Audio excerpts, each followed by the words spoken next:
Appel et vérification. Roger Pelefous, je suis présent. Michel Ville. Il est présent. Anne Oscar de Réal. Présent. Hugues Yernard. Présent. Valérie Cazenave-Lignier. Thierry Annette. Présent. Corinne Mouillard. Présente. On salue Roger qui arrive, bonjour. Bonjour. Après ça. Je suis au conseil municipal de Gélos, Ouais. qui vient juste de se finir. Qui continue encore, peut-être. Jean-Marc Lacrampe, il arrive. Pour l'instant, il est absent, on a dit qu'il arrive. Christophe Carré. Présent. Odile Carré. Présente. Lescudé Frédéric. Présent. Anne-Marie Padua. Présente. Aurélie Dosreis. Présente. Clémence Yernard. Présente. Bertrand Pédeflous. Présent. Alexandra Perrin. Présente. Philippe Glorieux. Présent. Julie Champagne. Présente. Faustine Fuertes. Présente. Il est juste là. Il est là, juste Jean-Marc. Ah, ben c'est bien. Alors, on met une minute supplémentaire de prolongation pour quelqu'un. Donc ça, on après ça. Oui. C'est comme dans les matchs, tu sais, t'as une prolongation parce qu'on était à match nul.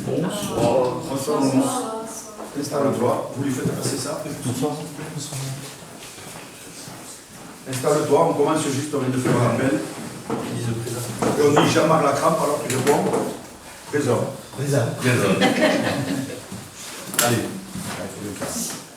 Bon, donc, eh bien, vu que le quorum est atteint, largement puisqu'il y a tout le monde, je déclare la séance ouverte pour ce second conseil municipal.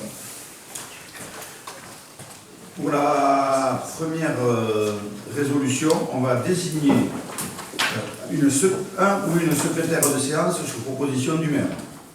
Donc, je propose de désigner Anne Oscar de Réal comme secrétaire, si tu l'acceptes. J'accepte. Qui est pour? Pour ça, ça vous apprend à lever la main. Contre? Abstention? C'est bon, on s'habitue déjà. Donc, comme je l'ai déjà dit un peu, c'est une réunion ce soir qui est consacrée essentiellement, on ne va pas faire prendre des grandes décisions, on va pas, non, même pas. C'est du traditionnel quand on commence une mandature. C'est des, comme je vous l'ai dit, des délégations, des désignations, voilà, c'est de l'obligatoire. Et on a quand même pas mal de lignes à cet ordre du jour. Donc, nous allons le commencer tout de suite. Il n'y a aucun problème. Et voilà, et que je ne me trompe pas, nous allons commencer avec la proposition 08-2026, donc c'est déjà une 8e proposition de cette année, qui est indemnité de fonction du maire, des adjoints et des conseillers municipaux. Donc c'est moi qui dis.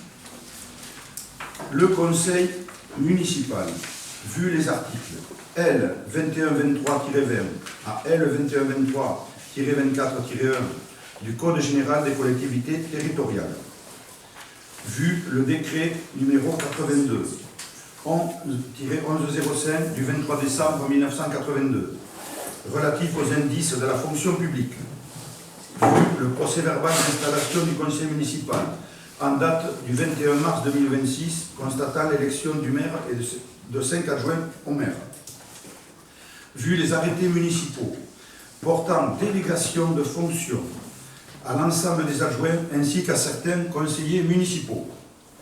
Considérant que la commune se situe dans la strate démographique de 1000 à 3499 habitants.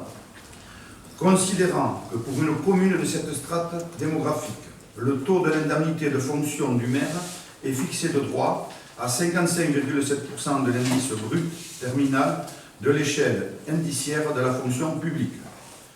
Considérant la volonté de M. le maire de la commune de diminuer le taux légal d'attribution précité, considérant que pour une commune de cette strate démographique, le taux maximal de l'indemnité de fonction d'un adjoint et d'un conseiller municipal titulaire d'une délégation de fonction est fixé à 21,38% de l'indice brut terminal de l'échelle indiciaire de la fonction publique. Considérant l'obligation de respecter l'enveloppe indemnitaire globale composée du montant des indemnités maximales susceptibles d'être allouées aux maires et aux adjoints en exercice. Considérant que les élus municipaux peuvent bénéficier d'indemnités de fonction qui viennent compenser les sujétions et les dépenses qui résultent de l'exercice de leurs charges publiques. Considérant qu'il appartient au conseil municipal de déterminer les taux des indemnités des adjoints, des conseillers municipaux et le cas échéant du maire, à sa demande, pour l'exercice de leurs fonctions dans la limite des taux fixés par la loi. Décide, article 1er, le montant des indemnités de fonction du maire, des adjoints et des conseillers municipaux est dans la limite de l'enveloppe indemnitaire globale fixée au taux suivant. Maire, 50% de l'indice brut terminal de l'échelle indiciaire de la fonction publique. Premier adjoint, 18,80% de l'indice brut terminal de l'échelle indiciaire de la fonction publique. Deuxième adjoint, 18,80% de l'indice brut terminal de l'échelle indiciaire de la fonction publique. Troisième adjoint, 18,80% de l'indice brut terminal de l'échelle indiciaire de la fonction publique. Je répète chaque fois, tant pis. Quatrième adjoint, 11,24% du même indice. Cinquième adjoint, 11,24% de toujours cet indice. Et trois conseillers municipaux délégués à 11,24% de cet indice brut terminal de l'échelle indiciaire de la fonction publique. Les indemnités de fonction seront automatiquement revalorisées en fonction de l'évolution de la valeur du point de l'indice. Les indemnités de fonction seront payées mensuellement. Les crédits correspondants seront prévus et inscrits au budget du compte 65. Donc c'est simple, deux petites explications. Nous avons une enveloppe globale et on peut la distribuer en ayant des taux maximum. Vous voyez que pour le maire c'est 55,7, on est descendu à 50. Pour les adjoints c'est 21,38, on est descendu à 18,80. Cette baisse a fait ce qu'on a récupéré sur le maire, c'est surtout pour les nouveaux que j'explique, et sur les adjoints. Ça nous permet d'avoir 3 conseillers municipaux délégués qui auront aussi une indemnité de 11,24%. Le global fait, comme si on avait mis 55,7% au maire, et si on avait mis 21,38 aux 5 adjoints, ça faisait le montant global. Voilà. Après, si vous voulez des explications plus tard, c'est vraiment du technique de mairie. On est complètement encadré. On a juste cette possibilité d'étendre un peu en abaissant nos indemnités du maire et des adjoints pour en avoir d'autres. C'est tout ce qu'on peut, sur quoi on peut jouer. Tout le reste, vous avez vu, il y a les articles, il y a tout. Voilà. Est-ce qu'il y a des questions? Les anciens, ils l'ont déjà vu plusieurs fois. Les nouveaux, ils ont compris. C'est génial. Donc, on va. Donc, on fait voter. Donc, pour les régimes indemnitaires des élus tels que je l'ai décrit, qui est pour? Contre? Abstention? C'est bon. Voter à l'unanimité. À noter. Délibération suivante. Attribution de délégation du conseil municipal au maire. Et là, c'est Michel Billet qui va vous la lire pour que je me repose un petit peu. Projet de délibération 9 sur 2026, attribution de délégation du conseil municipal au maire. L'article L 2122-22 du Code général des collectivités territoriales donne au conseil municipal la possibilité de déléguer au maire, pour la durée de son mandat, des attributions énumérées par ce même article dont il donne lecture. Article 2122-23 du même code dispose que, sauf disposition contraire dans la délibération, les décisions relatives aux matières ayant fait l'objet de la délégation sont prises en cas d'empêchement du maire par le conseil municipal. Il est donc proposé au conseil municipal, dans la mesure où ce dernier accepterait de donner délégation au maire, et afin de permettre une bonne administration de la commune dans l'hypothèse où lui-même serait empêché, de prévoir que les règles ordinaires de suppléance du maire pourraient s'appliquer aux domaines ayant fait l'objet d'une délégation. Il est rappelé que ces règles prévues à l'article L 2122-1 du Code précité dont sont les suivantes. En cas d'absence de suspension, de révocation ou tout autre empêchement, le maire est provisoirement remplacé dans la plénitude de ses fonctions par un adjoint dans l'ordre des nominations et, à défaut d'adjoint, par un conseiller municipal désigné par le conseil ou, à défaut, pris dans l'ordre du tableau. Le conseil conseil municipal est invité à examiner s'il convient de faire application de ce texte.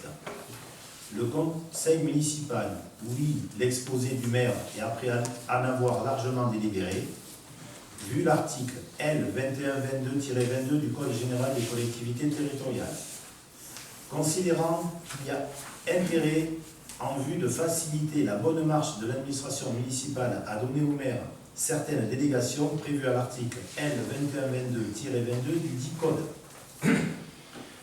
Considérant que le maire rendra compte de l'usage qu'elle fait de ces délégations à chacune réunion du conseil municipal. Il fait. C'est encore des fautes. C'est un copier-coller. Non, j'ai dit qu'il décide de donner délégation au maire pour la durée du mandat pour arrêter et modifier l'affectation des propriétés communales utilisées par les services publics municipaux. Prendre toute décision concernant la préparation, la passation, l'exécution et le règlement des marchés et des accords cadres, ainsi que toute décision concernant leur avenant lorsque les crédits sont inscrits au budget. Décider de la conclusion et de la révision du louage de choses pour une durée n'excédant pas 12 ans. Passer les contrats d'assurance ainsi que d'accepter les indemnités des sinistres y afférentes. Créer les régies comptables nécessaires au fonctionnement des services municipaux. Prononcer la délivrance et la reprise des concessions dans le cimetière. Accepter les dons et legs qui ne sont pas grévés, ni de conditions, ni de charges. Décider d'aliénation de gré à gré de biens mobiliers jusqu'à 4 600 €. Fixer les rémunérations et de régler les frais et honoraires des avocats, notaires, avoués, huissiers de justice, experts. Fixer les reprises d'alignement en application de documents d'urbanisme. Exercer au nom de la commune les droits de préemption définis par le Code de l'urbanisme, que la commune en soit titulaire ou délégataire. Intenter au nom de la commune les actions en justice ou de défendre la commune dans les actions intentées contre elle pour l'ensemble du contentieux en première instance, en appel ou en cassation, que ce soit devant les juridictions administratives comme les juridictions judiciaires, civiles et pénales, y compris pour se constituer partie civile devant ces dernières. Et deuxièmement, décide qu'en cas d'absence ou d'empêchement du maire, ces délégations seront exercées par le premier adjoint. Merci Michel. Bon, j'espère que vous avez compris, c'est vraiment du technique. On vous questionnera plus tard.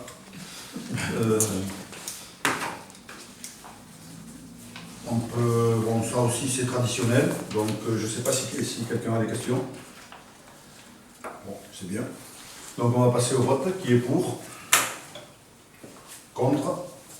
Abstention? Unanimité. Alors, une autre tradition, la numéro 10, attribution de délégation du conseil municipal au maire en matière d'emprunt. Et c'est Hugues Yerna qui va vous la lire.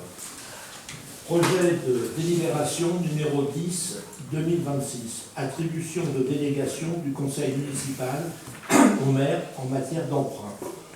Le maire expose que l'article L 2122 alinéa 22 du Code général des collectivités territoriales donne à l'Assemblée la possibilité de déléguer au maire, pour la durée du mandat, les attributions énumérées par ce même article, et notamment la réalisation d'emprunts destinés au financement des investissements prévus par le budget et aux opérations financières utiles à la gestion des emprunts, y compris les opérations de couverture des risques de taux et de change. Le maire indique qu'il convient donc de préciser la stratégie d'endettement de la collectivité et les caractéristiques essentielles des contrats pouvant être souscrits à ce titre. Le maire précise qu'au 1er janvier 2026, l'encours de la dette de la commune est de 758 090,16 €. Elle est ventilée comme suit. 100% de dette en indice en zone euro à taux fixe. Le conseil municipal, l'exposé du maire et, après en avoir largement délibéré, considérant qu'il y a intérêt, en vue de faciliter la bonne marche de l'administration de la commune, à donner au maire en délégation, considérant que le maire rendra compte de l'usage qu'il fait de cette délégation à chacune des réunions du conseil municipal, décide de donner délégation au maire pour la durée du mandat pour recourir à des produits de financement, des investissements à court, moyen ou long terme, dans les limites ci-dessous détaillées. Montant annuel, dans la limite des crédits d'emprunt inscrits au budget de l'exercice. Durée, la durée des produits de financement ne pourra pas excéder 20 ans. Amortissement, amortissement constant du capital, échéance constante, amortissement in fine, différé d'amortissement. Type d'emprunt, taux fixe ou variable, classé 1-A. Possibilité de tirage échelonné dans le temps, de remboursement anticipé partiel ou total et ou de consolidation. Réaménagement de la dette, faculté de passer de taux fixe à taux variable ou inversement. Faculté de modifier une ou plusieurs fois l'index relatif au calcul du taux d'intérêt, possibilité d'allonger ou de réduire la durée du prêt, faculté de modifier la périodicité et le profil de remboursement. Merci Hugues. On dirait vraiment un bon technicien pour nous expliquer tout ça. Bon. C'est une délégation aussi traditionnelle parce qu'il faut faire avancer la commune. Donc on fait comme l'année dernière. Et donc je demande s'il y a des questions. Philippe. Ouais. Le taux variable, moi je ne suis pas trop pour le taux variable, à vrai dire. Parce qu'on ne peut pas avoir le taux fixe, monsieur le maire, chers collègues. C'est pour avoir toutes les possibilités, Alain, si je ne raconte pas de bêtises. Mais on dit, déjà la dette en zone euro à taux fixe, 100% de la dette on la fixe. Oui, ça c'est la dette, mais après. Voilà. Et les emprunts, c'est pour se laisser les possibilités, mais normalement on ne le fait pas. Hein. On n'a pas fait, on n'a jamais fait. Enfin, on a fait des emprunts à travers. Oui, pour le passé. Oui, Par le passé. Mais Mais c'est dangereux, ça peut être dangereux. Oui, mais normalement on étudie à l'instant T, parce qu'on a fait, enfin, j'en ai vu plusieurs. Je demandais à Alain qui est plus technicien que moi là-dessus, pour ne pas dire de bêtises. Non, c'est simplement laisser la possibilité. Voilà, c'est une possibilité. Aujourd'hui, les taux variables ne sont pas du tout intéressants. Mais demain ils peuvent l'être. C'est dommage de ça ouvre la possibilité. Si on ne vote pas, on n'a pas la possibilité. Donc on se prend la marche et on ne fait pas de bêtises quand même. La probabilité est faible. Oui. Au jour d'aujourd'hui, la probabilité est faible. Oui, oui. Mais on se met. Oui, oui, mais il faut là, voilà, c'est se donner les possibilités, on ouvre la porte pour ne pas être coincé s'il y avait un problème. Parce qu'avec ce qui se passe actuellement, on sait à la vitesse où ça va. Voilà, très bonne question. Y a-t-il d'autres questions? Pour rebondir à la question qui est posée, c'est pour ça d'ailleurs que c'est précisé qu'on peut passer du taux fixe au taux variable et vice-versa. Ce qui permet effectivement, s'il y a un besoin à un moment donné, de pouvoir laisser une certaine aisance, et puis s'il y a besoin de récupérer la main, il ne faut pas faire sens inverse. Ça répond un peu à la question. Il faut que les banques ils acceptent. Sachant qu'aujourd'hui les banques sont très frileuses sur les taux variables. Oui, oui, oui. Ça ne va quasiment pas très tôt.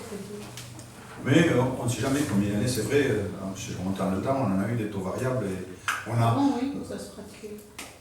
On a renégocié des prêts d'ailleurs. Il y a des communes qui ont été mises en difficulté. Oui, mais ça fait longtemps, oui, ça fait il y a quelques années, hein, mais c'est là qu'il faut. Mais nous, même à taux fixe, on avait renégocié des emprunts. Donc on a... Normalement, pour ça, on n'est pas trop mauvais. Et puis je pense qu'on a encore dans l'équipe là, des gens qui sont spécialistes en plus aussi. Donc on pourra être tranquille là-dessus. Voilà. Et comme moi, c'est une délégation, je ne veux pas aller à la zone.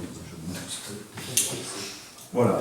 Donc, s'il y a toutes les questions et les réponses, si ça va, on va faire passer le vote. Qui est pour? Contre? Abstention? Philippe, une abstention.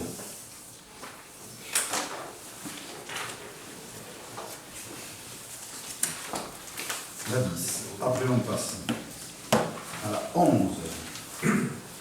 Alors, création des commissions communales et désignation des membres. Donc là, on va acter ces commissions. On a déjà demandé à plusieurs personnes, on a eu des retours, merci Julie et tout ça. Donc on est déjà en ordre de marche, ou presque, il fallait le voter. Projet de délibération numéro 11 de 2026, création des commissions communales et désignation des membres. Le maire expose qu'en application de l'article L. 2121-22 du Code général des collectivités territoriales, prévoit que le conseil municipal peut former des commissions chargées d'étudier les questions qui lui sont soumises. Le conseil municipal dispose à cet égard d'une grande liberté. Il peut décider la création de commissions à chaque séance du conseil municipal pour l'étude d'un dossier ponctuel ou, au contraire, pour le suivi d'une question générale. C'est ce qu'on appelle une commission ad hoc. La durée du mandat de ces commissions peut être limitée dans le temps ou bien égale à celle du conseil municipal. D'habitude, ces commissions elles sont de la durée du conseil municipal. Les commissions municipales sont composées exclusivement de conseillers municipaux désignés par le conseil municipal. Elles sont convoquées par le maire, qui est le président de droit, dans les 8 jours qui suivent leur nomination, ou à plus bref délai sur la majorité des membres qui les composent. Lors de cette première réunion, les commissions désignent un vice-président qui peut les convoquer et les présider si le maire est absent ou empêché. Quand il y a beaucoup de commissions, le maire n'est pas toujours là, normalement, mais ça veut dire. La composition des différentes commissions doit respecter le principe de la représentation proportionnelle pour permettre l'expression pluraliste des élus au sein de l'Assemblée communale. Le maire propose de mettre en place les commissions permanentes suivantes. On n'a pas trop inventé, on a fait comme la dernière fois, c'était largement suffisant. Commission finances et vie économique, commission urbanisme, commission travaux, commission sport et association, commission vie citoyenne, commission environnement et qualité de vie, commission marché et vie culturelle. Il précise qu'il appartient au conseil municipal de décider du nombre de conseillers siégeant dans chaque commission et de procéder à leur nomination. Conformément aux dispositions de l'article L. 2121-21 du Code général des collectivités territoriales, les membres des commissions sont désignés à bulletin secret, sauf décision contraire prise à l'unanimité. Si une seule candidature a été déposée pour chaque poste à pourvoir au sein des commissions municipales, ou si une seule liste a été présentée après appel de candidature, les nominations prennent effet immédiatement dans l'ordre de la liste, le cas échéant, et il en est donné lecture par le maire. Donc c'est justement le cas, c'est qu'on a demandé à tout le monde de remplir les commissions. La liste minoritaire a donné une personne pour chaque commission, donc c'est complet.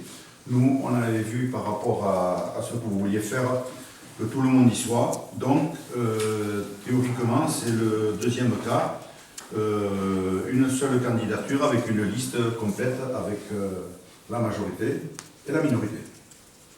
Voilà. Donc, dans ce cas, les nominations prennent effet immédiatement, c'est ça Alain? Je ne fasse pas de bêtises. Dans l'ordre de la liste, le cas échéant, et il en est donné lecture par le maire. Donc, des fois, toujours la lecture.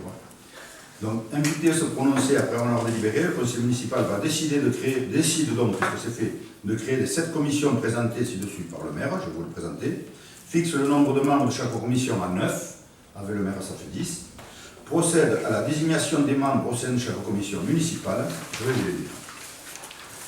Après appel à candidature, considérant la présence d'une seule liste commune pour chacune des commissions, et en conformité avec les dispositions de l'article L. 2121-21 du CGCT, le conseil municipal prend acte des nominations dont il est donné lecture par le maire au sein des commissions suivantes. Évidemment, vous l'aurez après plus tard. Commission finances et vie économique. Donc, écoutez bien. Bernard Hugues, Bille Michel, De Réal Anne, Annette Thierry, Cazenave Valérie, Padua Anne-Marie, Carré Christophe, Mouillard Corinne, Champagne Julie. C'est bon? Normalement, c'est ce qui avait été dit. Commission urbanisme.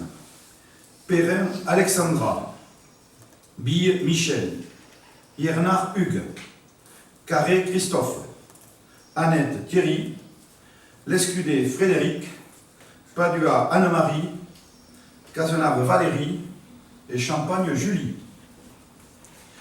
Commission travaux. Bille Michel, Irnard Hugues, Perrin Alexandra, Mouillard Corinne, Dosreis Aurélie, Annette Thierry, Lescudé Frédéric, Carré Christophe et Champagne Julie. Commission Sport et Association.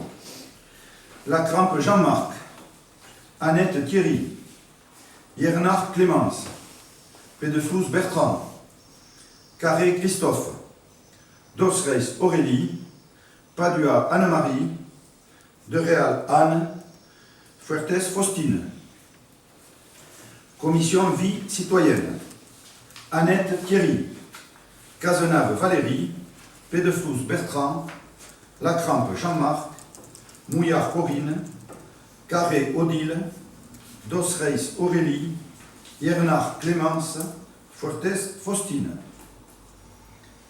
Commission Environnement et Qualité de Vie.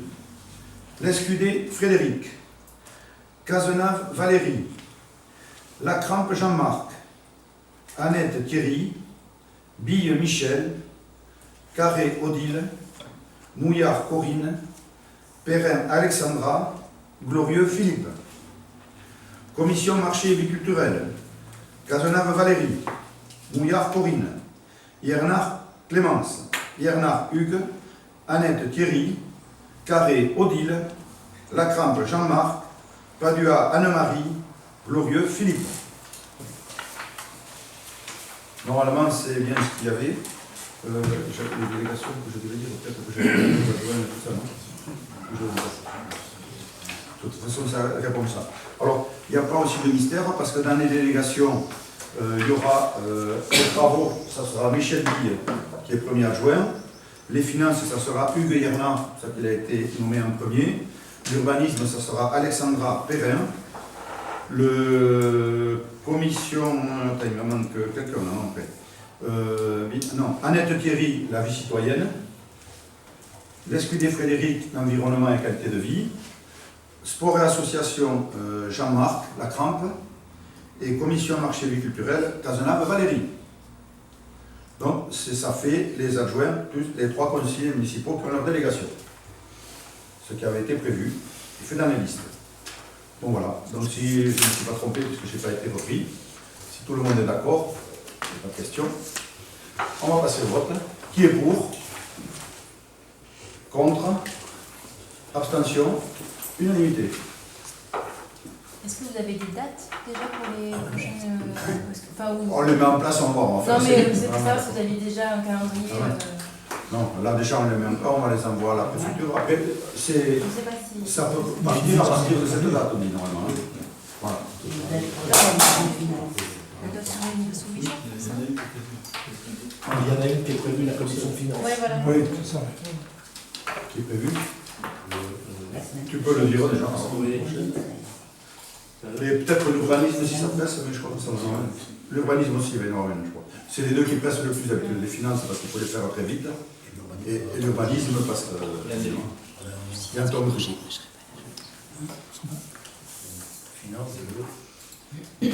Lundi 13. Ok. Avril. Ah, À 19h. et l'urbanisme, on ne se rappelle plus. C'est pas fixé, ça va être fixé par rapport au dossier. Ok. Mais on vous l'envoie le plus vite possible, au moins déjà annoncer la commission pour que vous puissiez prévoir. Ouais. Comme on a essayé de faire là pour le conseil municipal, on vous le disait en avant, et avant d'envoyer, évidemment. Bon, les commissions, c'est fait. Ça, c'était le plus lourd. Roger, sur les commissions, je ne sais pas si vous avez, on voulait, c'est peut-être pas le moment, mais juste lancer un sujet de discussion. La question que tu as posée, on l'a Ouais, fait. à la fin, On fait comme d'habitude à la fin. Ok, Pour ne pas perdre le fil. ça marche. Délibération numéro 12, si j'en oublie aucune. Désignation des membres du conseil d'administration du CCAS. Alors, fixation du nombre des membres du conseil d'administration du centre communal d'action sociale et désignation des représentants du conseil municipal. Je vous rappelle que le CCAS, c'est complètement géré par la mairie, par la commune. Donc, c'est pour ça qu'on fixe des personnes, des membres élus et des membres non élus extérieurs. Voilà. Donc, les règles concernant la composition et la mise en place du conseil d'administration du Centre communal d'action sociale sont fixées par le conseil municipal, article L 123-6 et R 123-7 et suivants du Code de l'action sociale et des familles. Le conseil d'administration est composé, outre le maire et le président de droit, à nombre égal de, au maximum 8 et au minimum 4 membres élus en son sein par le conseil municipal. Au maximum 8 et au minimum 4 membres nommés par le maire parmi des personnes extérieures au conseil municipal. Le nombre des membres du conseil d'administration est fixé par délibération du conseil municipal dans la limite indiquée ci-dessus. Les membres élus par le conseil municipal le sont au scrutin de liste, à la représentation proportionnelle au plus fort reste, sans panachage ni vote préférentiel. Le scrutin est secret. Il convient donc de fixer le nombre des membres du conseil d'administration du CCAS et de désigner les représentants de l'Assemblée municipale. Donc, normalement c'est à secret, mais on peut le faire en direct, évidemment. C'est une liste unique, tout le monde est d'accord. Oui. Voilà, s'il y a l'unanimité, on peut le faire en levant la main, parce qu'on va faire du secret pour quelques membres, je ne sais pas. Alors, je pose la question, qui est pour qu'on vote à main levée? Sur les Sur les élus. Sur les élus. Non, Oui, sur les sur les élus. Donc, les élus, je vous dis, alors, bon, je lis la suite pour faire voter, d'accord. Invité à se prononcer, le conseil fixe à 10 le nombre des membres, c'est comme la dernière fois, qui composent le conseil d'administration du Centre communal d'action sociale, étant entendu qu'une seule moitié sera élue par le conseil municipal et l'autre moitié nommée par le maire. Désigne. Alors, les membres, on a demandé aussi, comme pour les commissions, Madame Anne Boscal de Réal, Madame Corinne Mouillard, Madame Odile Carré, Monsieur Jean-Marc Lacrampe et Madame Faustine Fuertes. C'est bon tous? Voilà. Comme membre du conseil d'administration du centre d'action sociale de Mazères-Lezon pour la durée du présent mandat. Donc c'est pour la durée du mandat. Les 5 membres extérieurs sont désignés par le maire, président de droit du CCAS. Un appel à candidature a été lancé par affichage et via le site internet. Le CCAS a déjà reçu plusieurs candidatures. Tout de suite, parce qu'il y a des gens qui le savent même avant qu'on fasse les candidatures. C'est impressionnant. C'est bien. C'est bien, c'est que ça représente la vie du village. Donc, vous avez eu les noms, puisque ça a été vu avant. Normalement, il n'y a pas de problème. Donc, je vais faire voter, s'il n'y a pas de questions. Qui est pour? Contre? Abstention? Merci. Unanimité. Donc, on fait petit à petit. Donc maintenant, on va désigner les représentants de la commune au sein des différents conseils d'administration. Alors, il convient de désigner les représentants de la commune qui siégeront dans les conseils d'administration des différentes structures de droit privé ainsi qu'au conseil d'école. Le rapporteur précise, donc ça c'est moi, que les organismes dans lesquels la commune va être représentée sont les suivants. Conseil d'école, un titulaire. Conseil d'administration du centre social, 3 titulaires, dont 2 avec voix délibérative. C'est-à-dire il y en a 2 qui votent et l'autre il peut consulter. C'est comme ça. Conseil vie sociale du centre médico-psychologique Le Château, un titulaire, un suppléant. Conseil d'administration de l'œuvre pour la protection et l'enfance et de l'adolescence au PEA, un titulaire et un suppléant. C'est la même chose, c'est un peu comme l'IM. Conseil d'administration de l'association Maintien d'aide à domicile, un titulaire, un suppléant. Il est proposé à l'Assemblée, si vous l'acceptez, de voter en vote public, c'est-à-dire à main levée, conformément à l'article L 221-21 du Code général des collectivités territoriales. Donc, on va commencer par le conseil d'école. Donc, conseil d'école, j'ai reçu une candidature de Thierry Annette et je demande s'il y a une autre candidature. Donc il me faut un titulaire, c'est tout. Donc, non. Non. Un titulaire, oui, c'est un peu compliqué, c'est pas la même chose, mais on a revérifié normalement. Alors, un titulaire, Thierry Annette pour l'école. Qui est pour? Qui est pour Thierry Annette? Qui est contre? Qui s'abstient? Une abstention. Conseil d'administration du centre social. Titulaire avec voix délibérative. Il y a deux titulaires. Le premier titulaire, c'est traditionnellement le maire, donc ça sera Roger Pédeflous. Vous n'êtes pas surpris. Et un deuxième titulaire, c'est un habitué, c'est Michel Ville. Et titulaire avec voix consultative, c'est Hugues Yernard. C'est les candidatures que j'ai eues, les trois. Y a-t-il d'autres candidatures? Donc on va faire voter. Qui est pour? Ah, particulière. Alors bon, il faut un par un. Ça va allonger un petit peu, mais pas longtemps. Premier titulaire, qui est pour Roger Pédeflous? Contre? Abstention? 3 abstentions. Deuxième titulaire, Michel Ville, qui est pour? Contre? Contre ou abstention? Abstention. Vous allez plus vite que moi. 3 abstentions. Si j'ai suivi, c'est ça. Et consultative, Hugues Yernard, qui est pour? Contre? Abstention? 3 abstentions. C'est noté? C'est noté. Après, l'IME Le Château. Donc là, il y a beaucoup moins de réunions et tout ça, mais bon, il faut y être, et puis c'est bien de s'y connaître un peu. Donc, un titulaire et un suppléant. En titulaire, j'ai eu la candidature d'Odile Carré. Et il faut faire voter un par un, et le suppléant aussi. Donc, qui est pour la candidature d'Odile Carré? Contre? Abstention? 3 abstentions. Pour le suppléant, Corinne Mouillard. Qui est pour? Contre? Abstention? 3. L'OPEA, qui est le petit cousin un peu de l'IME.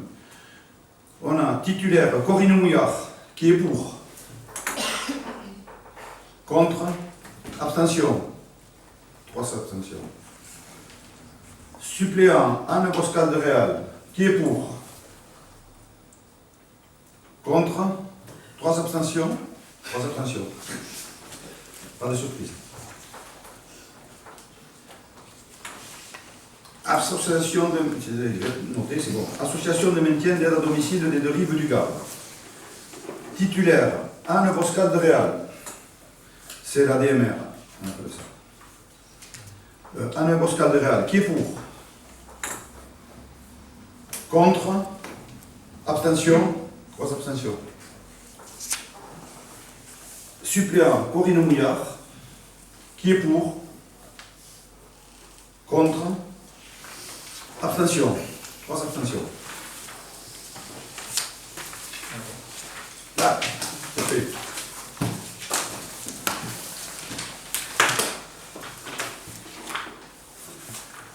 Donc on va passer à la délibération numéro 14. Et on en a un peu ça aujourd'hui. Donc désignation des délégués de la commune pour siéger au sein de la société publique locale pour Béarn-Pyrénées Restauration. On va vous expliquer, vous pouvez poser des questions. Ça c'est un peu plus... Enfin, c'est un peu spécial quand on ne connaît pas. Bon. La commune de Mazères-Lezon détient 287 actions d'une valeur de 15 € de la SPL pour Béarn-Pyrénées Restauration, société au capital social de 595 590 €. C'est la cuisine communautaire, pour parler plus clairement. Cette société est administrée par un conseil d'administration, c'est pour ça que c'est une SPL, société publique locale, composée dans la limite du maximum légal de 18 membres répartis comme suit, en fonction de leur participation au capital social de la société. Évidemment, plus la commune est grande, plus il y a de capital, donc plus il y a de délégués. Donc ça ne va pas vous étonner 6 pour la communauté d'agglomération Pau-Pyrénées, ça c'est l'aglo qui les nomme, 4 pour la ville de Pau, 1 pour la ville de Lons, 1 pour la ville de Bière et 1 pour la ville de l'Escar. C'est les 4 grandes communes en de l'agglo. Et après 5 représentants de l'Assemblée spéciale. Cette Assemblée spéciale, c'est que ça regroupe quelques élus. Chaque commune envoie des élus et ça crée une Assemblée spéciale, qu'ils appellent. Voilà. Ce que je vous explique après. Les autres communes qui ont une participation au capital trop réduite, c'est notre cas, ne leur permettant pas de bénéficier d'une représentation directe au conseil d'administration, sont regroupées en assemblée. Cette assemblée comprend un délégué de chaque collectivité territoriale ou groupement actionnaire y participant. Chaque commune y disposera d'un nombre de voix proportionnel au nombre d'actions qu'elle possède dans la société. L'Assemblée spéciale désigne également en son sein les représentants communs qui siègent au conseil d'administration. Parce qu'il y a un conseil d'administration, il y a l'Assemblée et le conseil d'administration. À l'occasion du renouvellement électoral, il convient de désigner 2 nouveaux représentants de la commune de Mazères-le-Zon au sein de la SPL Pau-Béarn Pyrénées-Restauration, un représentant siégeant à l'Assemblée spéciale, un représentant siégeant à l'Assemblée générale. Alors la SPL, ça discute surtout de la cantine communautaire, la cuisine communautaire qui fait les repas pour l'école. Donc d'habitude, c'est ceux qui s'occupent de l'école, qui ont les doléances des parents, des professeurs d'école, qui les remontent à la cantine. C'est aussi bête que ça. Sachant que même le représentant peut siéger sur ces 2 organes de gouvernance, son candidat pour occuper les fonctions de représentant permanent auprès de l'Assemblée générale, M. Michel Bille. Y a-t-il un autre candidat? Donc on vote un par un. Et après, non, je donne les 2 et je fais voter après. Ou je fais voter de suite. Alors, qui est pour Michel Bille en tant que représentant auprès de l'Assemblée générale? Qui est contre? Abstention? 3 abstentions. On ne peut pas là. Oui. Pour occuper les fonctions de représentant auprès de l'Assemblée spéciale. Alors là, il y a la candidature de Thierry Annette, évidemment, puisque c'est les 2 qui sont un peu sur l'école. Éventuellement une autre candidature. Donc, on va voter pour Thierry Annette, qui est pour, contre, abstention. C'est bon. Donc, en application de l'article L. 2121-21 du Code général des collectivités territoriales, le conseil municipal peut décider à l'unanimité de ne pas procéder au scrutin secret. Je suis allé un peu plus vite, mais c'était marqué après. Mais bon. Il appartient au conseil municipal de bien vouloir décider en application de l'article L. 2121-21 du Code général des collectivités territoriales de ne pas procéder au scrutin secret pour désigner le représentant permanent de la commune au sein de l'Assemblée générale des actionnaires et le représentant de la commune au sein de l'Assemblée spéciale de la SPL. Ah oui, j'ai fait voter un peu trop vite. Désigner le représentant, c'est-à-dire qu'il fallait faire voter, permanent de la commune au sein de l'Assemblée générale des actionnaires, et désigner le représentant de la commune au sein de l'Assemblée spéciale de la société. Et d'autoriser le représentant élu de la commune à assurer la vice-présidence du conseil d'administration et ou de l'Assemblée spéciale dans le cas où le conseil d'administration désignerait la commune pour occuper cette fonction. Quand vous êtes dans une assemblée, vous pouvez être nommé dedans, soit dans une association ou comme ça. Voilà. Donc là, j'ai déjà fait voter, donc c'est voté. C'est bon? C'est même plus rapide que la fin. Alors, ça c'était la SPL. Il y en a des désignations, c'est pénible, c'est le premier, mais bon, il fallait faire comme ça. Désignation des délégués au sein du territoire de la commune, voilà, territoire d'énergie des Pyrénées-Atlantiques. C'est TE64. C'est donc le territoire qui s'occupe des énergies, de l'électricité, des gaz, tout ça, de nos tarifs, et qui était autrefois le DEPA, syndicat départemental d'électrification des Pyrénées-Atlantiques, ça s'appelait. Maintenant, ça s'appelle le TE64. Donc, ça, c'est encore moi. Projet de délibération numéro 15-2026. Désignation des délégués de la commune au territoire énergie des Pyrénées-Atlantiques TE64. Conformément à l'article L. 2121-33 du Code général des collectivités territoriales, il convient de désigner les délégués de la commune qui siégeront dans les organes délibérants des établissements publics de coopération intercommunale. Le conseil municipal peut procéder à tout moment, en cours de mandat et pour le reste de sa durée, à leur remplacement par une nouvelle désignation. C'est un empêchement. Le rapporteur précise que la commune est membre du territoire d'énergie des Pyrénées-Atlantiques et que les statuts de ce dernier prévoient que la commune soit représentée au comité syndical par un délégué titulaire et un délégué suppléant.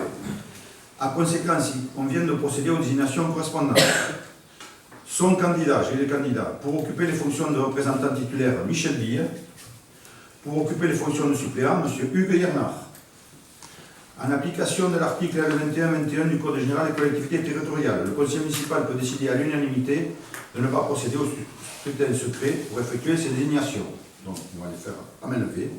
Il appartient au conseil municipal de bien vouloir décider en application de l'article L21-21-21 du Code général des collectivités territoriales de ne pas procéder au scrutin secret donc pour désigner les représentants titulaires et suppléants de la commune au sein du comité syndical du territoire d'énergie des Pyrénées-Atlantiques. De désigner, alors on va voter, le représentant titulaire de la commune au sein du comité syndical territoire d'énergie. Donc le titulaire c'est Michel Bille, qui est pour, là je fais voter quand il faut, qui est contre, abstention. 3 abstentions. Et maintenant le représentant suppléant de la commune, c'est Hugues Yernard, qui est pour, qui est contre, abstention, 3 abstentions. Voilà, bon, celle-là elle est faite.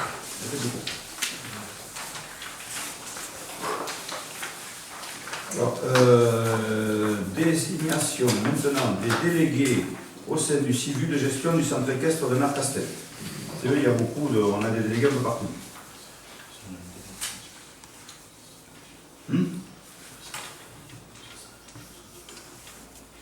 Oui, après je peux le redire.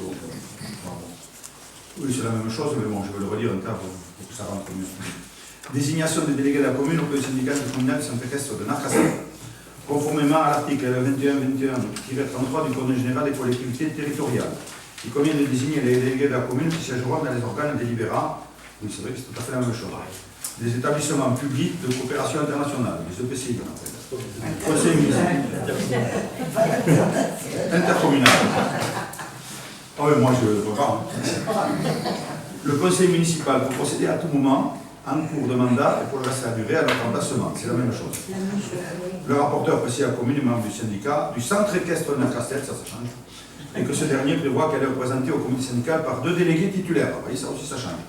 En conséquence, il convient de procéder aux désignations correspondantes. Son candidat pour occuper les fonctions de représentant titulaire, M. Christophe Carré. Pour occuper les fonctions de suppléant, ah non, il y a 2 titulaires. Ah bon. Vous voyez, on s'y perd à forcer. Titulaire. Non, mais c'est vrai que ça devient. Quand on a tout vu, c'est dur. Monsieur Thierry Annette. Non, c'est plus suppléant, mais c'est donc 2 titulaires. Ça, c'était bien de le relire. En application de l'article L21-21-21 du Code général des collectivités territoriales, le conseil municipal peut décider à l'unanimité, voilà, il va procéder. Il appartient au conseil de décider en application de l'article de ne pas procéder au scrutin secret pour désigner le représentant permanent de la commune auprès du syndicat intercommunal du centre équestre de Narcastel, et non pas international. Désigner le représentant titulaire de la commune au sein du comité syndical du syndicat intercommunal du centre équestre de Narcastel. Donc, le représentant titulaire, il y a 2 représentants titulaires. Donc, le premier, Christophe Carré, qui est pour, contre, abstention, 3 abstentions. Et le second titulaire, Thierry Annette, qui est pour, contre, abstention, 3 abstentions. C'est fait. Il n'y a pas de suppléant. C'est que 2 Non, non. On a marqué suppléant, mais c'était 2 titulaires. C'était au précédent qu'il y avait un titulaire. Merci. Merci de suivre, mais comme ça change chaque fois. Je suis distrait. On s'y paume la tête. Heureusement, on est plus nombreux pour justement que vous releviez si jamais il y a quelque chose qui vous choque. C'est très bien. Bon. Désignation d'un correspondant défense. Une circulaire du 26 octobre 2001, c'est pas. Ça commence à faire quelques années quand même, 25 ans, a instauré au sein de chaque conseil municipal une fonction de conseiller municipal en charge des questions de défense. Ce conseiller a vocation à devenir un interlocuteur privilégié pour la défense et les questions qui sont relatives. Ainsi, les destinataires d'une information régulière et susceptible de s'impliquer dans la nouvelle réserve citoyenne et de s'occuper du recensement militaire. Concrètement, chaque conseil municipal, on rigole pas, ne se doit de désigner un tel correspondant et d'en transmettre les coordonnées au préfet. Et c'est pas rigolo. Le maire lance un appel à candidature.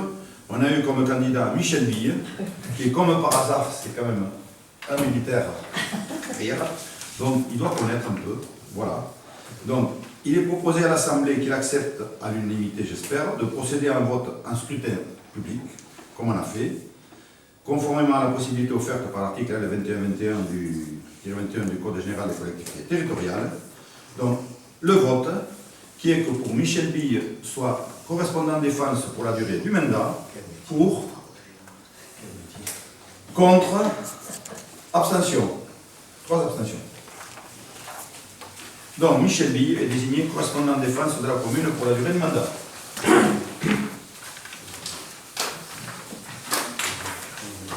Roger. C'est bon? Ah, pardon. Je vais prendre la parole juste pour surtout ces désignations. Il y en a qui vont générer peut-être plus ou moins de travail ou d'engagement de la part des conseillers municipaux qui vont avoir ces responsabilités-là. Est-ce qu'on pourrait éventuellement imaginer que le conseil municipal bénéficie d'un rapport aussi de ce qui se fait dans ces différentes instances, peut-être de manière pas forcément formelle, mais au fil de l'eau, s'il y a des choses à noter, quoi. Sur le territoire d'énergie 64, il va y avoir des choses qui impactent vraiment le territoire, l'IME, le centre social, c'est aussi la commune. Donc ça pourrait être intéressant. Tout à fait, c'est un peu ce qu'on a prévu, entre guillemets, quand on a fait notre ça, on voulait des gens actifs, présents et qui refassent du reporting aussi. Ouais, parce que c'est vrai qu'on s'use, au début on part tout feu tout flamme, mais on s'use. Et ça j'essaierai d'y veiller, parce que bon, moi c'était un petit peu mon habitude, j'essayais d'être toujours partout et du début jusqu'à la fin, parce que j'ai tenu assez longtemps. Et j'espère que tout le monde va tenir 6 ans, 7 ans, à être à fond et à nous faire du reporting. Et Pardon, monsieur le maire, on pourra le passer au vote avant? C'est Pour quoi? savoir si on est d'accord pour faire une relecture ou pas, ou d'informer. Ce serait bien qu'on puisse passer au vote si on est d'accord ou pas. On peut s'abstenir aussi de voir. Oui, de voir si on veut faire du reporting. Tout à fait, exactement. Ah d'accord, c'est une très bonne question. Or, qui c'est qui pense que dans toutes ces délégations, il faut faire... Non, c'est pas Peu importe, au moment où il faudra, on pourra s'exprimer si on est d'accord ou pas. C'est tout. Si on a envie d'en parler, Ah non, mais quand on fait... Oui, bien sûr. Après, si jamais il y a quelque chose d'important comme ça, je pense. Mais théoriquement, on fait quand même, parce que bon, le but, c'est que le conseil municipal... Je dis juste que non, mais t'as raison. chacun est libre de vouloir s'exprimer ou pas. T'as raison. C'est bien sûr... Oui, non, mais c'est en pour ça, étant mais on passe en envie vote, de le moi. partager. Moi, j'aime bien les votes, donc ça permet de savoir si l'Assemblée est d'accord ou pas, et puis on peut s'abstenir aussi, puis voilà. Voilà, c'est ça. Non, ici, on est... Voilà, c'est pas le but, c'est que tout le monde s'exprime et tout le monde soit au courant de ce qui se passe au maximum. C'est ce qui est très bien dans ces cas-là. Très bien. Alors, correspondant défense, c'est fait.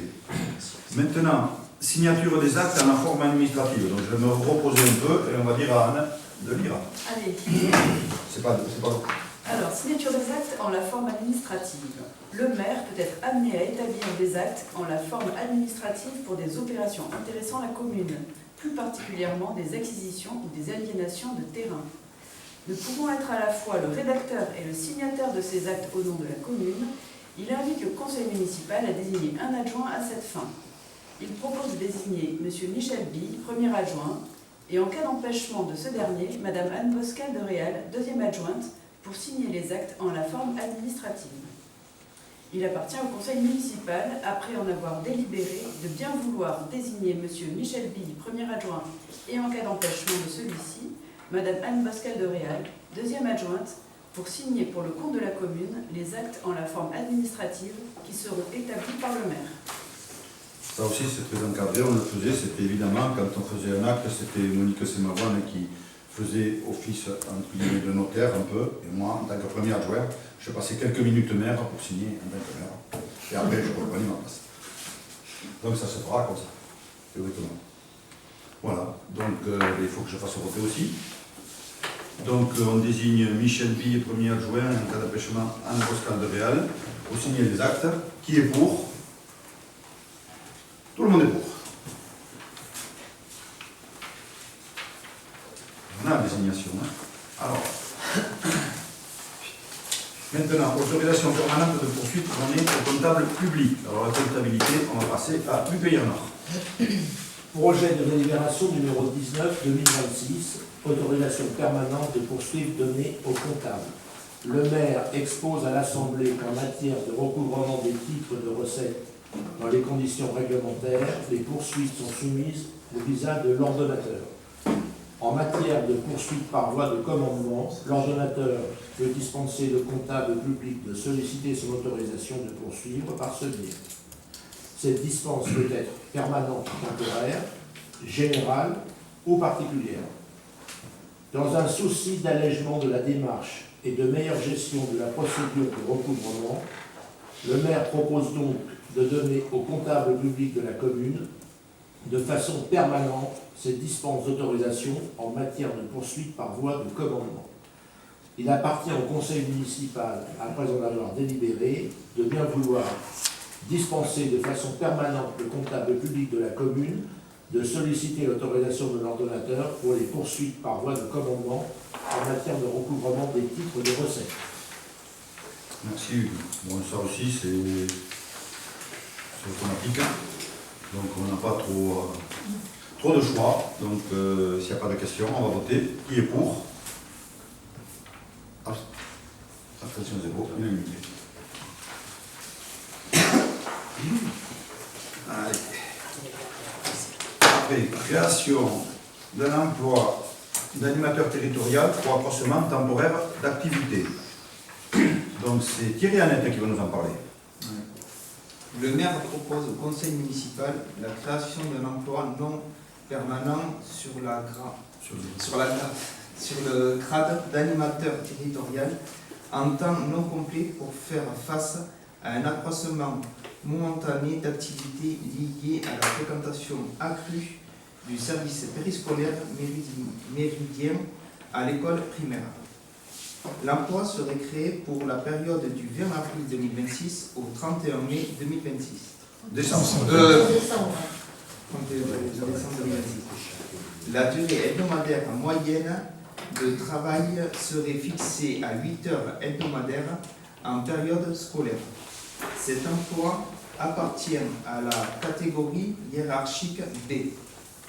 L'emploi serait pourvu par le recrutement d'un agent contractuel en application des dispositions de l'article 3-1 de la loi du 26 janvier 1984, modifiée relative à la fonction publique territoriale qui permet le recrutement d'agents contractuels pour faire face à un accroissement temporaire d'activité pour une durée maximale cumulée de 12 mois par période de 8 mois consécutifs. 18 mois consécutifs. L'emploi pourrait être doté du traitement afférent à l'indice brut 397 échelon 3. Il appartient au conseil municipal, après avoir entendu Monsieur le maire dans ses explications complémentaires et après en avoir délibéré, de bien vouloir décider la création pour la période 20 avril 2026 au 31 décembre 2026 d'un emploi non permanent à temps non complet d'animateur territorial d'une durée de 8/35e en période scolaire. Décider que cet emploi serait doté d'un traitement afférent à l'indice brut 397. Autoriser le maire à signer le contrat de travail correspondant. Préciser que les crédits suffisants sont prévus au budget de l'exercice. Merci Thierry. C'est difficile d'aller voir des trucs. Oui. Mais tu vas tout faire. Bon, pour expliquer, il s'agit de renforcer le service d'étudiants à midi, donc, de l'école primaire, composé de 2 agents, parce qu'il y a un effectif très important, plus ou moins 60 enfants environ, sur 76 élèves, et sont que 2, si je ne dis pas de bêtises. Et c'est un peu difficile si, voilà, 2 pour le midi, c'est un peu compliqué. S'il y en a un qui a besoin d'aller quelque part, il ne reste plus qu'un, voilà.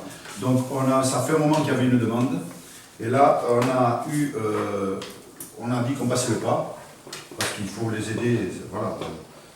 C'est important, la cantine, très important pour les enfants, il y a du bois, c'est un moment important pour tous les jeunes. Et deuxièmement, on avait aussi une possibilité, parce qu'il faut avoir trouvé la bonne personne aussi, c'est que ces heures devraient être confiées à une animatrice. C'est l'animatrice, la nouvelle animatrice du centre de loisirs, en complément de son temps de travail.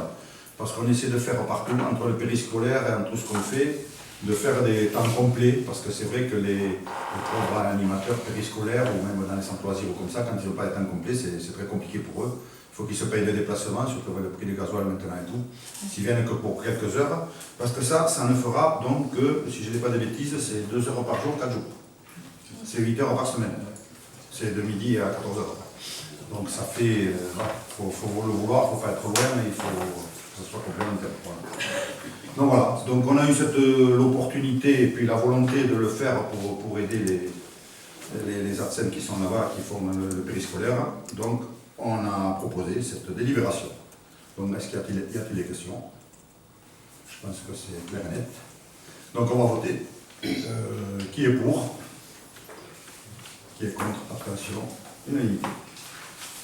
Merci. Je vous remercie. Bon, eh bien, c'est bien quelques-unes. Ah, c'est que j'ai ma suite maintenant. Je suis à la Covid. Ici dessous. Je ne vais pas avec tous les papiers. C'est un paquet quand il y a toutes ces libérations. Bon. On n'avait pas encore délibéré sur la réglementation, puisqu'on vient de le faire maintenant, sur le règlement intérieur, et qu'il n'y avait pas donc de délai pour déposer une demande. Ça a quand même été fait par Julie Champagne qui a envoyé à tout le groupe, qui sait très bien, une demande. Donc vous avez déjà un peu dû lire et que je vais demander de la relire, s'il te plaît. Donc on accepte évidemment, même s'il n'y a pas les délais, que tu le fasses. L'idée c'était pour ça, c'était juste une discussion plus qu'une question formelle. Ça tombait là, oui, d'accord. Voilà. Donc je lis ce que j'ai envoyé aujourd'hui par mail pour tout le monde. Pour le conseil municipal de ce soir, nous aimerions aborder un sujet autour de la création de commissions extra-communales, extra-municipales, afin que nous puissions en discuter collectivement. Voici ce que nous souhaitons aborder. Au cours de cette nouvelle mandature, notre commune sera amenée à porter plusieurs projets structurants majeurs pour l'avenir de Mazarlezon. La reconstruction des bâtiments sinistrés, la rénovation de l'école, ainsi que l'aménagement du nouveau bâtiment communal de la place de la Fontaine. Ces équipements ont vocation à accueillir durablement les habitants, les associations locales, ainsi que différents acteurs publics et privés qui participent à la vie de notre territoire. À ce titre, ils concentrent des enjeux importants en termes d'usage, de services rendus et de dynamisme local. Nous sommes convaincus que la réussite de ces projets repose sur une réflexion collective associant largement les futurs usagers. Croiser les regards, mobiliser les compétences variées, qu'elles soient professionnelles, associatives ou citoyennes, permet d'enrichir les projets, d'anticiper les besoins et d'imaginer les usages multiples et adaptés et évolutifs de ces équipements. Dans cet esprit, nous souhaitons réfléchir à la création de commissions extracommunales dédiées à ces grands projets. Elles réuniraient des élus, des partenaires et des citoyens volontaires afin de travailler ensemble dans une démarche de participation citoyenne à la définition, à la conception et à l'appropriation de ces futurs lieux de vie. Pouvez-vous nous indiquer si vous seriez favorable à la mise en place de telles instances participatives qui peuvent se créer de manière ponctuelle et par projet? Voilà. Et c'est vrai que c'était aussi l'idée que ça remontait parfois de discussions qu'on avait eues avec certains habitants qui avaient pu dire parfois les réunions d'information étaient plus informatives que finalement des vraies concertations. Donc c'était voilà, essayer de se saisir aussi de ces grands projets pour essayer d'impliquer les gens motivés au maximum. Et concernés. Ouais.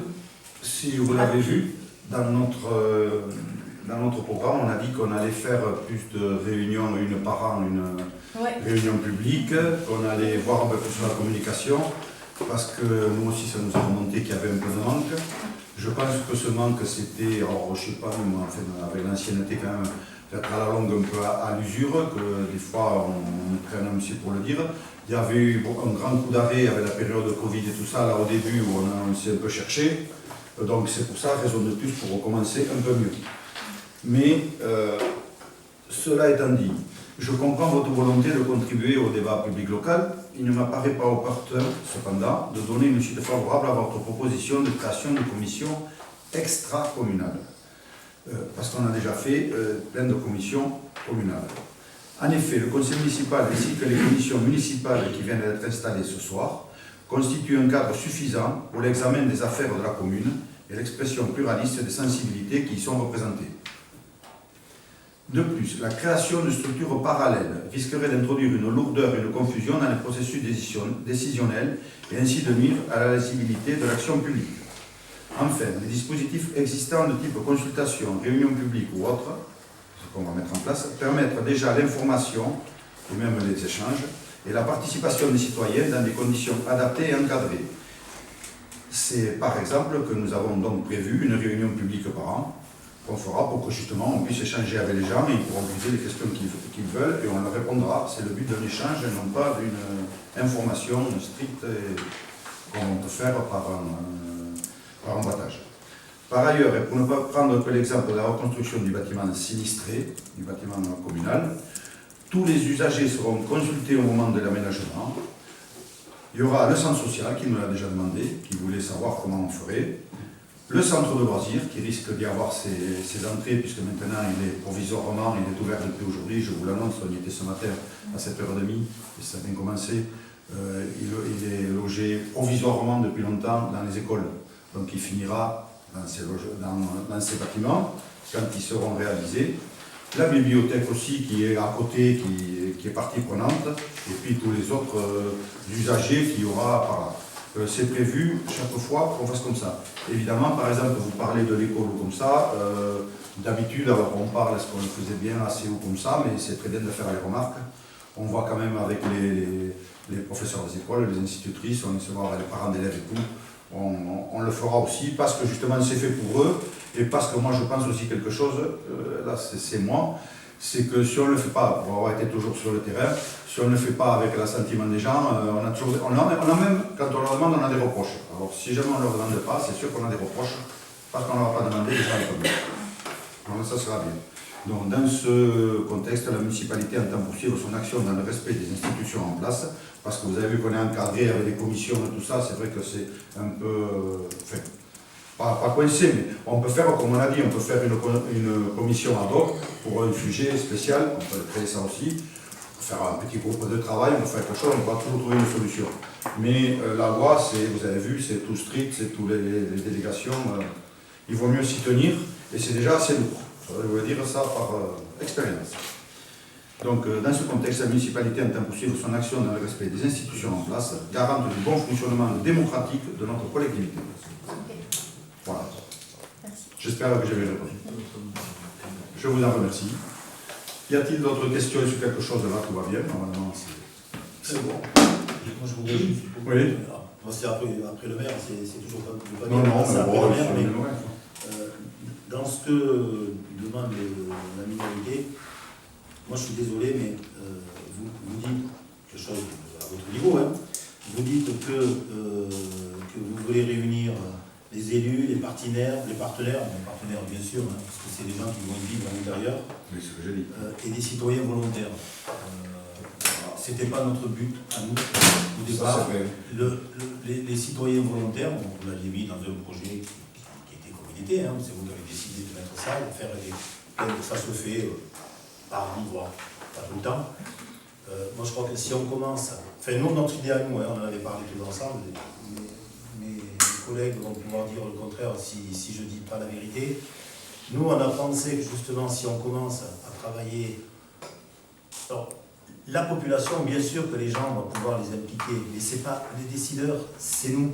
On a été élus pour être décideurs. Et moi je pense que quand tu es décideur, tu décides. Je suis désolé.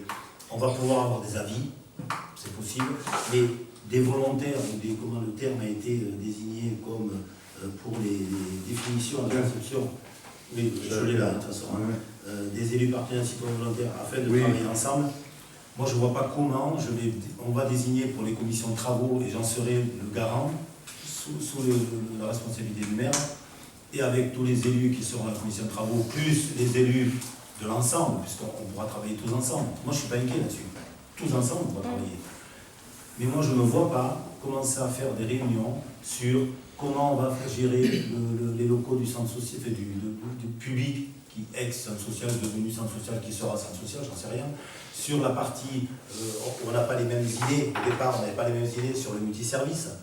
Je ne vais pas commencer à demander à tous et aux élus, oui, aux gens qui vont s'y intéresser dans le travail, oui, mais faire, franchement, faire des commissions, des demandes d'élus citoyens, etc. Moi, je vous dis honnêtement, je pense que mes collègues vont dire la même chose. C'est pas notre envie et ça n'a jamais été notre demande. On n'a jamais exploité. Qu'on donne de l'information, qu'on ait des avis, qu'on ait des... Oui, mais ça ne sera pas eux les volontaires. On ne va pas désigner des élus volontaires pour dire tiens, venez à notre commission ad hoc, on va reconstruire un truc, on va faire ceci, on va faire cela. On a été élus, majoritairement, nous avons été bien élus, je pense qu'on nous fait confiance, et lorsqu'on nous fait confiance à 70%, 68%, on s'en fout du chiffre, mais lorsqu'on a été élus avec une grande confiance des habitants, on se doit de rendre compte, de dire ce qu'on fait. Mais par contre, on ne va pas commencer à faire des réunions publiques tous les 4 matins pour voir si on fait ceci, si on fait cela. Nous, on va travailler ensemble, avec vous, bien sûr. On sera les premiers à travailler avec vous. Et on prendra les décisions à notre niveau. Ce que je pense, moi, c'est mon avis en tant que travaux, puisqu'on parle surtout, et là, vous fléchez qu'une seule chose, c'est le bâtiment multiservice qui est le plus important aujourd'hui. On le flèche. Le bâtiment centre social centre social aujourd'hui qui est fléché. Mais les citoyens ont été interrogés là-dessus, sur le multiservice. Oui, complètement. Nous avons déjà eu une enquête. Notre enquête publique sur le... À la CCI. La CCI a fait une enquête. Voilà, ça avait été avec décidé. des charges Voilà. Après, ce que l'on veut faire de l'ancienne municipalité, certains sont partis, le but, et on avait discuté lors des échanges entre les uns et les autres, nous on avait un choix de multiservice, il a été fait. Nous on avait un choix, on l'a écrit, on l'a décidé, on va le mettre en œuvre. Quoi qu'il en soit, vous étiez en partie contre, voilà, très bien, c'est votre avis. Aujourd'hui on est élu, nous on continue à travailler comme ça. On ne va pas refaire ce que veut la population pour faire un multiservice. Pour le centre social, c'est pareil. On va le reconstruire. C'est les bâtiments sinistrés. Les bâtiments sinistrés aussi. Non, je veux dire, il y a eu l'ensemble. Les bâtiments sinistrés vont être refaits. On en parlera. Bien sûr qu'on a reçu le centre social. Bien sûr qu'on le fera, le centre social. Si tout se passe bien normalement, il n'y a pas de souci. Mais dans le centre social, on va aussi impliquer des choses. On a aujourd'hui 60% du travail du centre social et la LSH. Aujourd'hui, on le reprend à notre niveau. Pour l'instant, entre guillemets, on l'a sous-traité entre guillemets avec Narcastet, avec nos personnels que nous on paye de A à Z. Pour les raisons administratives, on a pris le format Narcastet, mais par contre, à l'issue, on sera, nous, les premiers garants avec vous de faire la LSH en régie, certainement. Donc on ne pourra pas tout faire. Et pour ajouter, je dirais, une autre raison aussi, c'est que déjà j'en ai parlé parce qu'on a eu des rencontres avec le centre social, c'est que par exemple là on a touché le chèque maintenant, il n'y a pas longtemps, on vient de toucher. Donc on peut partir. Normalement on avait commencé à lancer un peu l'opération avec la PGL pour nous et après l'aglo de l'autre côté. Bon, l'aglo a changé. Est-ce qu'ils changeront d'idée? On ne sait pas. Pour la crèche et tout ça, ça risque peut-être de nous retarder aussi. Et même en partant dès maintenant, quand on avait voulu partir vite, parce que rien que pour les études de la mise en place et l'appel d'offres et tout ça, comme vous savez c'est très long, on ne serait prêt qu'en fin d'année. Donc on ferait déjà 2026 et mort pour reconstruire, parce qu'il y en a qui attendent des bâtiments là-bas, centre social et tout ça. Donc en 2027, il faut une bonne année pour faire tout le chantier. Donc à la rigueur, on y est début 2028. Mais le chantier, il est décidé, du coup? Non, on sait maintenant ce qu'il faut garder et on va avoir des projets. C'est là qu'on verra. On a ça en 2026 pour le lancer des vite. Mais il faudra qu'on fasse vite dès qu'ils seront prêts, dès qu'on a les feux verts. Il ne faut pas qu'on traîne avec des réunions partout. On les fera entre nous. On avancera vite parce que déjà, rien que pour l'étude en faisant, normalement, on est à fin 2026. Les travaux tout 2027. Un peu de retard. Allez, disons à cette époque-ci, peut-être en 2028. Vous imaginez? Parce que moi, il me demandait l'autre jour quand est-ce qu'on y rentre. C'est malheureux, mais c'est comme ça. C'est pas. Alors, si jamais on fait des réunions en plus et tout, alors là, dans le mandat, on ne le fait pas. Je voudrais dire que les chantiers, c'est long. Et le multiservice, c'est pareil, il est lancé et tout, il ne faut pas l'arrêter. Donc, on reverra entre nous, on en reparlera évidemment. on fera les commissions qu'il faut, mais après on ne peut pas aller s'étaler partout, parce que ça je peux te le dire, moi pour m'être occupé des travaux, je transmets un peu une partie et je ferai en tant que maire aussi. C'est long, Alain ne me contredira pas. Je dis, le centre social, si on veut que ça soit refait tout le bâtiment, si on ne veut pas qu'il soit fin 2028, on part dans tous les sens. Et alors là, on est... Voilà, c'est ce qu'il fallait pour ajouter. Bon, je pense que tout est bon. C'est le rythme. Hein? Voilà, c'est bon. Ah non, mais attends un peu. Alors, je dis que je vais clôturer cette session du conseil municipal, la deuxième, et je vous remercie beaucoup, parce qu'elle était un peu longue, elle était un peu compliquée, très technique, il y avait tout le monde, je vous remercie, et pour moi aussi, c'était ma deuxième en tant que maire, c'est un peu différent que quand on est à côté. J'espère que j'ai pas été... Merci bien.